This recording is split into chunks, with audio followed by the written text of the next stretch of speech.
Welcome and thank you for joining us. It's Friday, May 10th. You're watching News 2 on via Channel 4 and 504. I'm Leslie Camise-Young. Topping our stories tonight, several schools in the Virgin Islands public school system will follow a K-8 setting. Research suggests that K-8 configurations promote higher student achievement. However, the number of studies on the subject is limited and research has yet to demonstrate long-term academic benefits. Further research states that K-8 school configurations may help districts fill vacant teaching positions as well as facilitate student transportation. The Virgin Islands public school system is being reconstructed for the 2019-2020 school year. The public school system is moving to a K-8 configuration.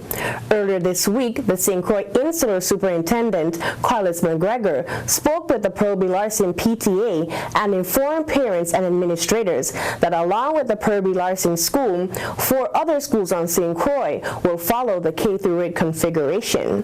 TV2 was asked not to record the meeting. Superintendent McGregor stated that it was not clear if the St. Thomas District would participate in the reconfiguration. However, today the Virgin Islands Department of Education Commissioner nominee confirmed that some St. Thomas schools will also follow suit.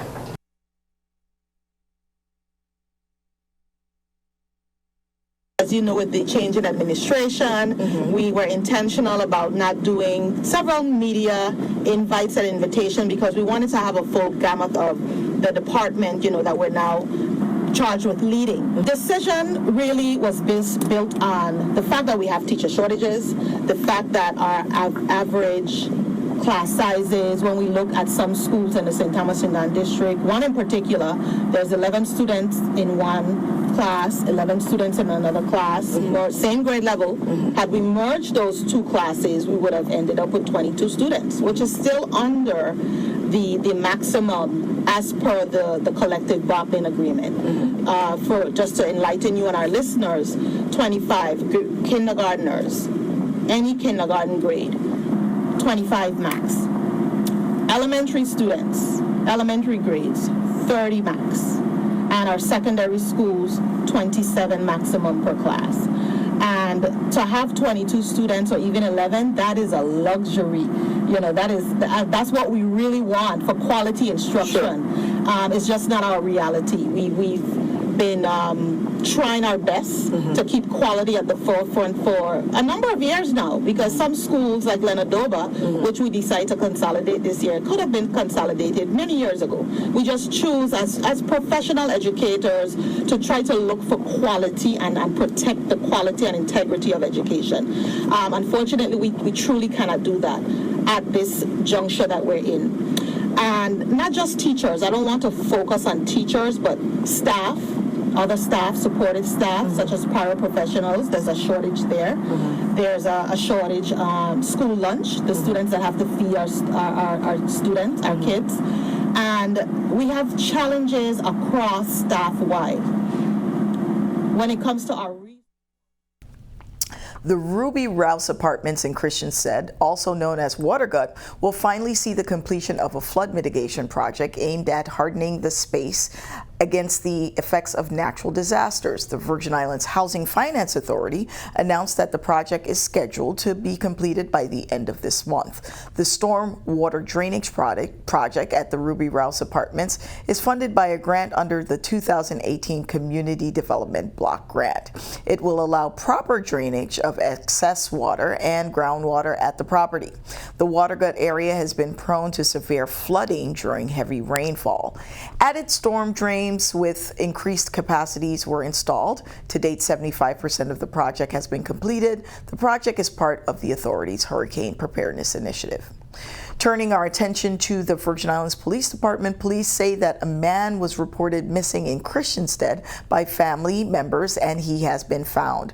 Mark Anthony Harlock has been found and was found on Thursday evening, May 9th, according to police. On May 1st, Harlock was seen at the Marshal Command in Christiansted wearing a white shirt and white pants That was the last time he was seen before going missing. But Harreluk was observed to be disoriented, saying that a woman from American Airlines had his luggage. Then he left the station, walking towards Christiansted. On May 2nd, a brown briefcase belonging to Harreluk was found in the vicinity of the Mitchell-Larsen Studios on Company Street in Christiansted. The man's family filed an inquiry roughly a week later, and on May 8th, Harreluk's son, Bradley Harreluk, called the Marshal Command on the whereabouts of his father. Now, Harreluk is currently at the Juan Luis Hospital for observation, according to the police. Meanwhile, police made a recent arrest for domestic violence on May 8th. At around 8 in the morning, a woman reported to 911 that she was assaulted by a male acquaintance, a man by the name of Victor Vargas. According to the woman, she went to drop off her minor child to Vargas, but when she got inside the apartment, she was greeted by an unknown female. According to the police, an argument ensued, with the woman stating that Vargas body slammed her to the floor, got on top of her, and began to strangle her to the point where she was unable to breathe. Other witnesses present confirmed that Vargas assaulted the woman. That afternoon, 36-year-old Victor Vargas was advised of his Miranda rights and placed under arrest. He was arrested and charged with assault second-degree domestic violence. No bail was set as per the domestic violence law. Vargas was transported to the Bureau of Corrections pending his advice of rights hearing. Coming up next, some good news and some bad news for the tourism sector, plus a look at the top news in the Caribbean when we come back.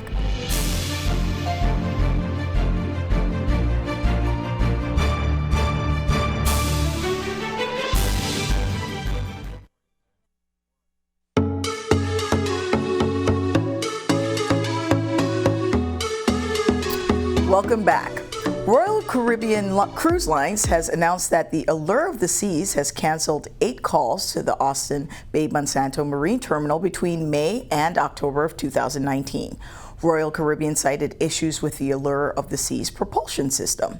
The following scheduled calls to Crown Bay have been canceled: May 16th, June 6th, June 27th, July 18th, August 8th, August 29th, September 19th, and October 10th. The Oasis class vessel is sailing at reduced speeds, according to Royal Caribbean, with only 1 of 3 propulsion pods. The vessel has been adjusting its itinerary, skipping destinations throughout the Caribbean that require faster cruising.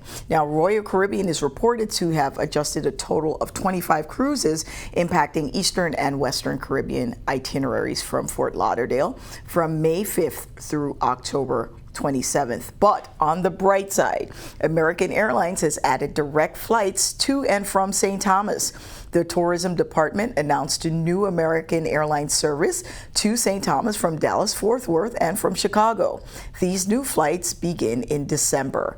Commissioner of Tourism nominee Joseph Buchelter reported that the new Saturday flights will operate year-round between Dallas-Fort Worth International and the Cyril E. King Airport on a Boeing 757 aircraft with 176 seats. Meanwhile, the Saturday service between Chicago O'Hare and St. Thomas will operate seasonally on an Airbus 319 aircraft with a capacity of 128 seats. Buchelter said American Airlines has expressed confidence and commitment to the territory as a destination, and the Department of Tourism might be making more announcements soon on other flights both to St. Thomas and the St. Croix airports. Buchelter also said the increase in capacity coincides with the return of traditional accommodations to the island this winter, including the Ritz-Carlton on St. Thomas. Turning to news from the region, the CIBC First Caribbean Walk for the Cure campaign has raised more than $500,000 across the region. More than $50,000 were raised in Antigua alone from their cancel walk. Now, that was in last October, but we have more on that story coming up.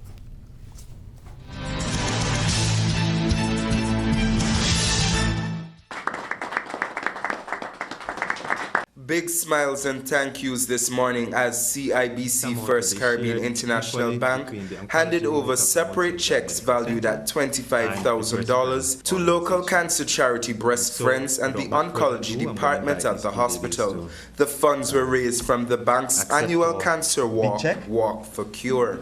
Our participation in this annual walk as part of the CIBC First Caribbean Walk for the Cure is important in terms of increasing awareness of the disease to the population at large and to also raise funds. The little that we can do to help CIBC First Caribbean will always try to do so.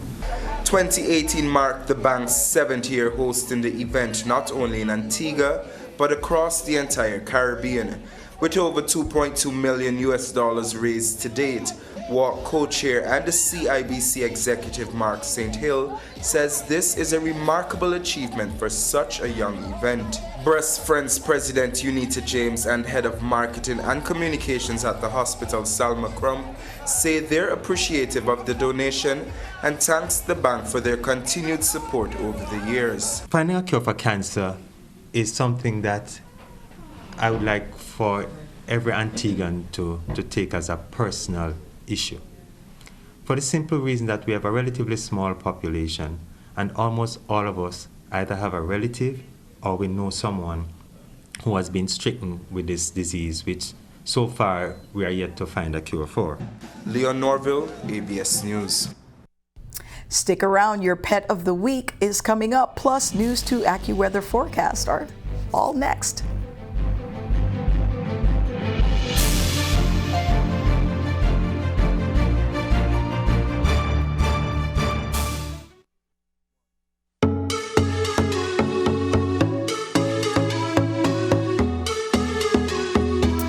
This week for the Pet of the Week, News 2 visited the Pet Place, part of the St. Croix Animal Welfare Center.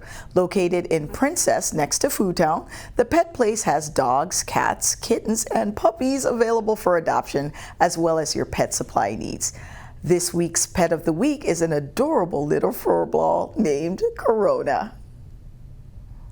This is Corona, and she is about 2 months old, and she came in with her litter mates. It is kitten season, so we have a lot of kittens here at the St. Croix Animal Welfare Center looking for their forever homes. She is a totally cute and playful 2-month-old orange tabby, and she is looking for her forever home. Kitten season is this time of year in the spring when a lot of mama cats are giving birth, and of course we do hope and want to support our community in helping everybody spay and neuter their cats. So this was an owner surrender, so this litter came in from an owner who had a mama cat and couldn't keep the kittens. So we can help folks spay and neuter their cats very affordably. We also have a free trap, neuter, vaccinate, release program where we can help spay and neuter community cats, feral, stray cats that people might be feeding in their neighborhood. And as you can see, this little one is a totally playful little girl and ready to keep somebody very busy at their new home. So Corona can be adopted and all of her friends here at the Pet Place, which is St. Croix Animal Welfare Center's adoption center. We are in La Grande Princess next to Food Town on Northside Road, and you can adopt little babies like Corona. We have kittens and puppies, adult cats and adult dogs, all shapes, sizes, makes and models, something for everybody. The adoption fee for juveniles under 6 months old is $60, and the adoption fee for any animal over 6 months old is $40. And they all come spayed and neutered, microchipped, fully vetted, and ready for their next stage in life. Now let's see what the weather looks like for this weekend on our News 2 AccuWeather forecast.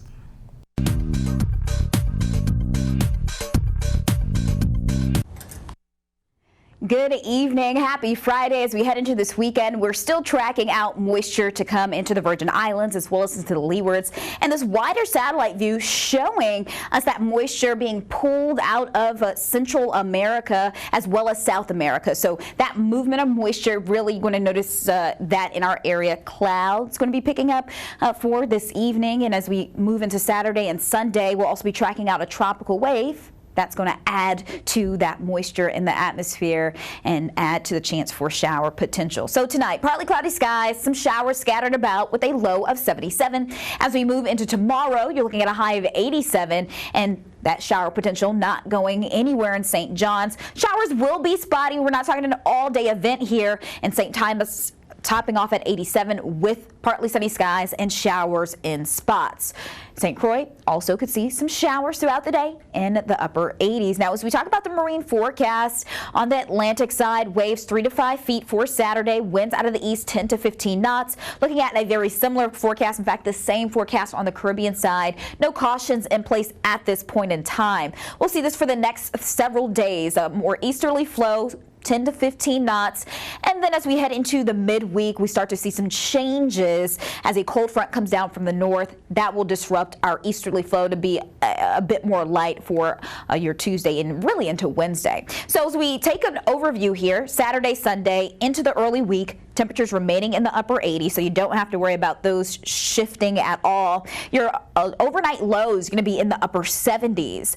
As far as that precipitation goes, Saturday, Sunday, that will be the best chance for your shower activity. Then it becomes a bit spotty as we head into your Monday, Tuesday, and Wednesday. And really, for your Tuesday and Wednesday, trade winds disrupted, really just going to be looking at a stray shower at that point. Thank you for that. Coming up next, News 2 Sports with Garry Anthony plus Alex Randall's news and comments. We'll be right back.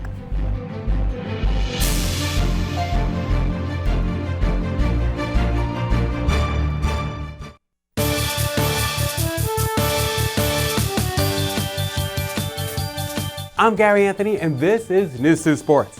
There were a couple of NBA playoff games last night where the home team, facing elimination, came out ready to play some serious hoops. Starting with the Philadelphia 76ers hosting the Toronto Raptors in Game 6. The Sixers were never seriously challenged in their 112-101 win, and they were led by Jimmy Buckets Butler, who poured in a team-high 25 points to go with 8 assists and 6 rebounds. Ben Simmons finally came to life, dropping in 21 points on 9 for 13 shooting. The series is tied at 3 apiece, and the winner-take-all Game 7 is on Sunday in Toronto. The winner will go on to face the Milwaukee Bucks in the Eastern Conference Finals. Up in the Great Northwest, the Portland Trail Blazers took down the Denver Nuggets 119-108 in Game 6 to even their series at 3 games apiece. The Blazers' Damian Lillard, who had been quiet the last 2 games, erupted for 32 points, 17 in the third quarter. Fellow guard C.J. McCollum added 30 points of his own as the Blazers pulled away in the fourth quarter. Game 7 is on Sunday in Denver. The winner will advance to the Western Conference Finals, where they will face either the Houston Rockets or the Golden State Warriors. Now, Game 6 of the Rockets-Warriors series is tonight, and the Warriors will be without Kevin Durant, who suffered a mild calf strain in the Warriors' victory on Wednesday night.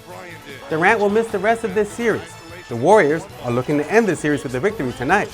A Rockets win will force a Game 7 in Oakland on Sunday. Calf strain,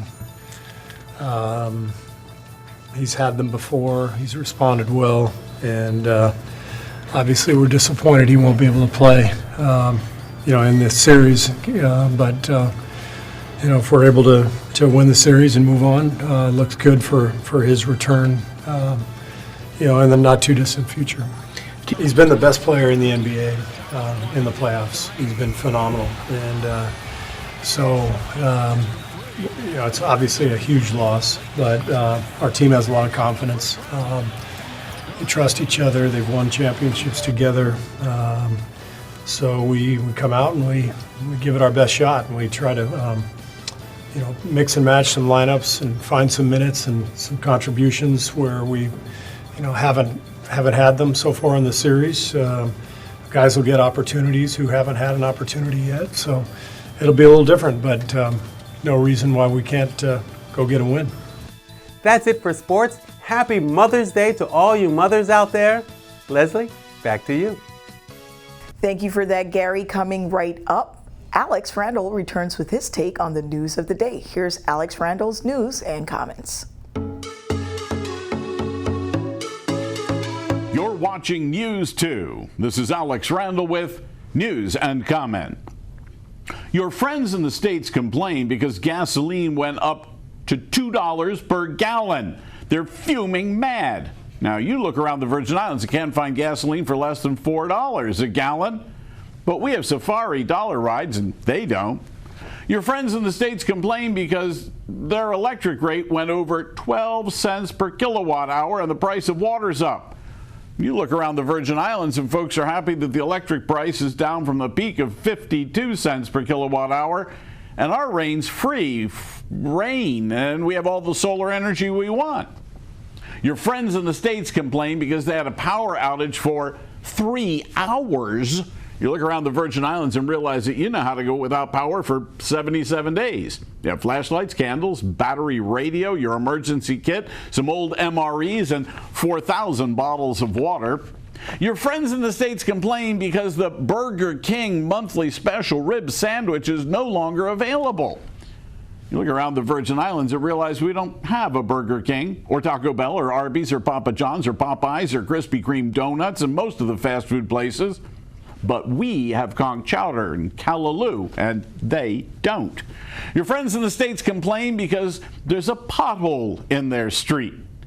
You look around the Virgin Islands and you know every pothole between your house and your job, and how to skirt them, when to pull to the right, when to drive to the left, and where the road is like a washboard and you have to go really slow. But we don't have any painted lines in our road, so it's really easy to change lanes, and they are stuck in their lanes. Your friends in the States complain because there were long lines at Black Friday sales. You look around the Virgin Islands and realize your package from Amazon was routed through Puerto Rico and it only took 3 weeks, but shipping was free. Your friends in the States complain because they get stuck in traffic for 30 minutes where their 12-lane highway squeezes down to 8 lanes.